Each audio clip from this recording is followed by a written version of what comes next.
Boker Tov ou Mevorach. La question qui se pose par rapport à quelqu'un qui fait un travail pendant Shabbat, spécialement. Comme par exemple, un Baal Koré. Un homme qui a été loué pour ses services de Shaliach Tzibour, ou bien de Baal Koré, il fait la Kriyat Torah, mais uniquement le Shabbat. Alors la question est de savoir, est-ce qu'il a le droit d'encaisser un salaire pour un travail shabbatique? Normalement, on n'a pas le droit d'encaisser un salaire pour le Shabbat. Ça s'appelle Srar Shabbat. Il y a une notion de Havla'a pour permettre de gagner de l'argent par le biais du Shabbat. C'est autorisé par les Chachamim dans la mesure où ce n'est pas spécifique au Shabbat. Si c'est englobé dans un travail général qui inclut également la semaine. Par exemple, un propriétaire qui a un appartement, il va louer son appartement pour l'année. Il encaisse pour chaque jour d'habitation. Il y a également le Shabbat, le Yom Tov. Alors, il gagne de l'argent par le biais du Shabbat, par le biais du Yom Tov. La réponse, pourquoi ce n'est pas interdit? Parce que c'est Behavla'a. Ça veut dire que c'est global, c'est englobé dans un salaire qui est global pour toute l'année. Il y a également le Shabbat. C'est interdit quand c'est spécifique au Shabbat. Ça veut dire qu'il ne gagne que du Shabbat. Alors maintenant, quelqu'un qui est Shaliach Tzibour, ou Chazan, ou Tokea Beshofar, et il ne vient à la synagogue que le jour du Shabbat pour rendre service à la communauté, et il encaisse un salaire pour cela. Est-ce que c'est permis ou interdit? Alors je vais vous lire deux halachot dans le Shulchan Aruch, l'une dans Ilchot Shabbat et l'autre dans Ilchot Rosh Hashanah. Je vais commencer par Rosh Hashanah. Plutôt par Shabbat. Siman Shin Vav, Saif He.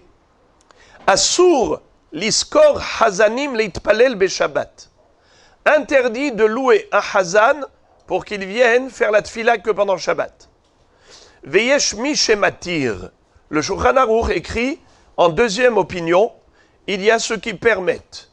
Ensuite, le Rama Ashkenaz va nous dire, Veim sachro le shana ou le chodesh le kule alma shari.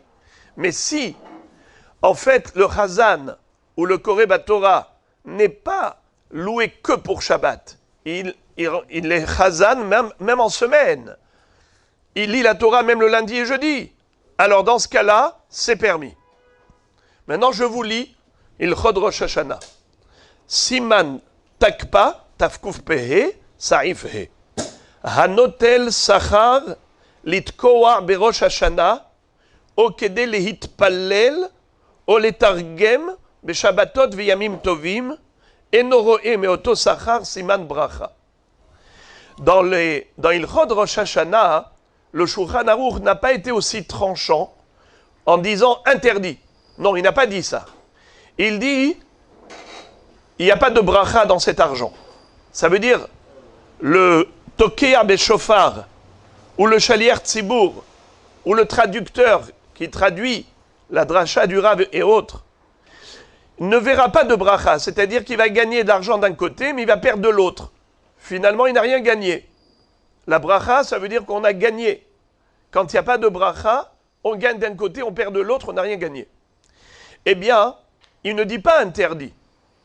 Et en effet, les poskim vont dire que ce n'est pas interdit, mais il n'y a pas de bracha. Pour qu'il y ait de la bracha, il faut que ce soit englobé dans un sachar qui est général, qui inclut des services, même pendant la semaine. Alors, comment faire? Eh bien, il faut tout simplement demander à cette personne de faire quelque chose comme travail, même en semaine, même un petit service. Et à ce moment-là, le salaire, il sera global. Alors maintenant, récapitulons. Nous avons 3 niveaux. Interdit, permis totalement, et l'intermédiaire. Permis, mais il n'y a pas de bracha. Dans quel cas c'est interdit? C'est lorsque on fait un travail que pour le Shabbat et qui n'est pas dans le cadre d'une mitzvah. Dans quel cas c'est permis? Lorsqu'on fait un travail qui est Be'avla. C'est vrai que on gagne de l'argent du Shabbat, mais il n'y a pas que le Shabbat qui est inclus. Il y a également des travaux de la semaine. Comme le travail du Shabbat est englobé dans un travail général de la semaine, le salaire, il est global. C'est permis. Dans quel cas c'est permis, mais il n'y a pas de bracha? C'est dans le cas où la personne, elle fait une mitzvah. Par exemple, il est Koré Batora, il est Hazan. Alors c'est une mitzvah, Tokea Beshofar, c'est une mitzvah. C'est permis, mais il n'y a pas de bracha. S'il veut de la bracha, il faut qu'il fasse quelque chose en parallèle pendant la semaine. Voilà le din général. Mais dans le Mishnah Brura, qui est ce qu'on appelle l'édition d'Irshu, où il rapporte d'autres commentateurs, il dit quelque chose d'incroyable. Il dit que, au nom du Sefer Meoréor, que quand est-ce qu'on dit qu'il n'y a pas de bracha, c'est seulement pour quelqu'un de riche, qui a besoin de surplus. Avalanitzrachim, asher benafsham yaviu lahmam, mais quelqu'un qui, en fait, ne cherche pas à s'enrichir, mais juste pour vivre le minimum, eh bien, enam tzrichim le siman bracha, et la règle asbia edra avonam. Ils n'ont pas besoin de bracha supplémentaire. Ils veulent juste se rassasier. Ils veulent juste vivre au minimum. Eh bien, ils ont le droit de prendre un salaire pour la Kriyat Torah, pour la Tkiyat Shofar, pour des actions qu'ils font, même si ce n'est pas Be'avla. Mais le mieux, comme dit le Yalkut Yosef, qu'ils le fassent Be'avla, c'est-à-dire englobé dans un salaire général. D'ailleurs, ici dans le Shulchan Aruch, il est rapporté, même pour une Meyaledet. Le Mishnah Brura, il parle aussi d'une femme, une sage-femme, qui a été appelée pour le Shabbat. Donc elle a travaillé que pour Shabbat.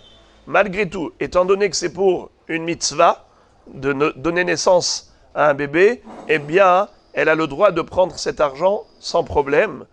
Voilà donc, de manière générale, cette halakha.